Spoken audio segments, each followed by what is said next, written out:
आत्मा, इंद्रियां, मन और विषय ये सब मिल गए तो प्रत्यक्ष प्रमाण हुआ। यानी यहाँ पे कॉम्बिनेशन इन चारों का होने के लिए आत्मा का होना अनिवार्य है। और इसमें एक वर्ड जीव आता है। जीव को मोस्टली हम लोग प्राणी मान लेते हैं, जीव से ही जीवन बना है, तो जीव इज द सिनोनिम ऑफ आत्मा ओनली।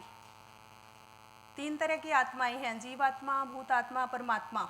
तो तुम लोग एक समझ लो कि एक बहुत बड़ा रोशनी का गोला है, वो परमात्मा है, और उसका एक एक कण हर जीव के अंदर है।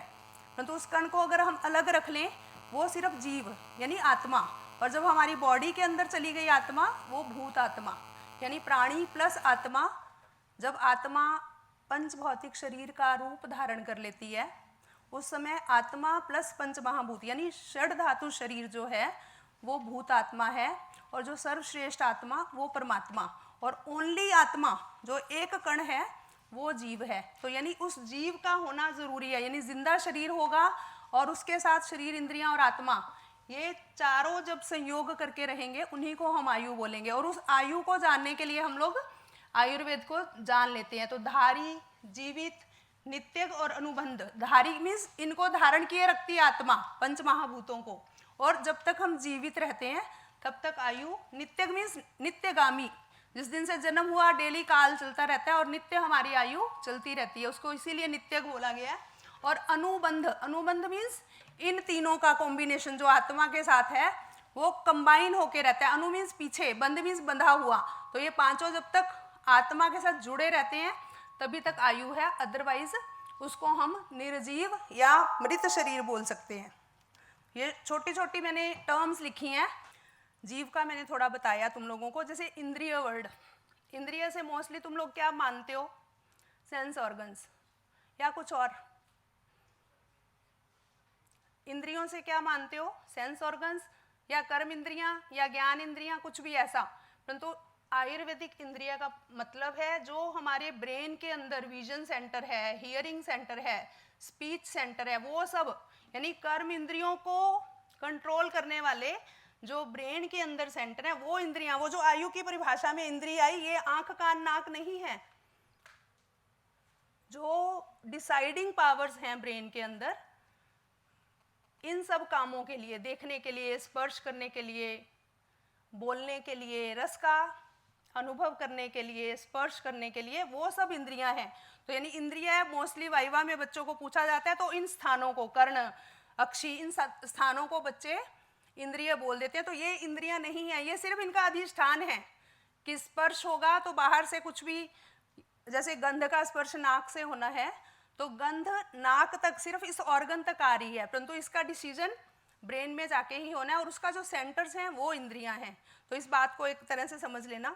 उसके बाद ये 3-4 शब्द लिखे हैं मैंने तुम्हारे लिए, संशय, विपर्य, स्वप्न और अनअध्यवसाय। जब प्रत्यक्ष में तुम लोग नॉलेज की बात करते हो कि ये ज्ञान हो गया, हमें दिख गया, पर 4 तरह का ऐसा ज्ञान है जिसको अविद्या बोलते हैं, अज्ञान होता है। तो उसमें फर्स्ट था संशय। संशय मतलब डाउट। हम लोगों को डाउट होता है कि ऐसा हो भी सकता है या नहीं भी, यानी बहुत दूर है कोई पर्सन और उसको हम आइडेंटिफाई नहीं कर सकते, हमें डाउट होता है कि ये वही व्यक्ति है या नहीं। तो यहाँ पे हमें कंफर्म नॉलेज नहीं है, इनडिटर्मिनेट नॉलेज है। परंतु विपर्य में बिल्कुल गलत ज्ञान होता है। रस्सी को तुम सांप समझ लेते हो,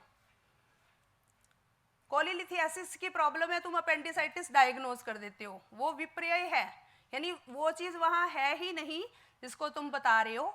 तो रॉन्ग नॉलेज इज विपर्य। संशय में सिर्फ डाउट है, कंफर्म नहीं है, परंतु विपर्य में बिल्कुल जो चीज का अभाव है उसको तुम लोग डायग्नोज करने वाले हो। और उसके बाद स्वप्न। स्वप्न में क्या होता है? ज्ञान जब होता है तो मैंने प्रत्यक्ष की परिभाषा में बताया, आत्मा, इंद्रियां, मन और विषय, इन सब का सन्निकर्ष होने के बाद व्यक्तातदात्वे या बुद्धि, बुद्धि जब डिसाइड करती है तब हमें ज्ञान होता है। अगर हम मूड हैं, अनकॉन्शियस हैं, आंख, कान, नाक तो सब लगे हैं, फिर भी हमें ज्ञान नहीं हो पाता। तो उसके लिए फिर बुद्धि, यानी ज्ञान का जो केंद्र है वो बुद्धि है, वही डिसाइड करती है कि हमें ज्ञान होगा या नहीं होगा। परंतु स्वप्न अवस्था में भी बुद्धि काम नहीं करती। क्यों? क्योंकि इन चारों विषयों का, आत्मा मीन्स जीवित शरीर, मन अभी बैठे बैठे हो तुम में से कोई एक बच्चा सोचेगा अरे कैंटीन में मेरा फ्रेंड बैठा है, तो तुम्हारा मन वहां पहुंच गया, यहाँ नहीं रहा, तो तुम्हारे कान होते हुए मेरा सुनाई नहीं पड़ेगा, मैं तुम्हें दिखाई नहीं पड़ूंगी। उसका कारण यही है कि तुम चारों, ये जो चार चेन्स हैं, आत्मा, मन, इंद्रियां और विषय, इन चारों का कनेक्शन एक का भी टूट गया तो तुम्हें ज्ञान की उत्पत्ति नहीं होगी। तो स्वप्न अवस्था में भी बुद्धि का काम, बुद्धि यानी हम उसमें बोलते हैं कि स्वप्न अवस्था में इंद्रियां थक जाती हैं, आराम की अवस्था में चली जाती हैं, तो इसलिए हमें ज्ञान नहीं होता। और एक ये जो वर्ड है अनध्यवसाय, अनध्यवसाय में क्या होता है कि तुम लोग एग्जाम डेज में वैसे पूरा साल सोचते हो हर साल पढ़ेंगे शुरू में, परंतु एग्जाम डेज में पूरा कंसंट्रेशन से पढ़ाई करते हो और उसमें कोई बुलाए आगे से निकल जाए तो तुम ध्यान नहीं देते हो। तो यानी इंद्रियों की या कार्य में व्यस्तता के कारण से जो ज्ञान तुम्हें नहीं हो रहा उसको बोलते हैं अनअध्यवसाय। तो ये छोटी छोटी टर्मिनोलॉजी थी जिसको तुमने ध्यान से समझना है कि स्वप्न क्या, विपर्यय क्या, संशय क्या और अनअध्यवसाय क्या।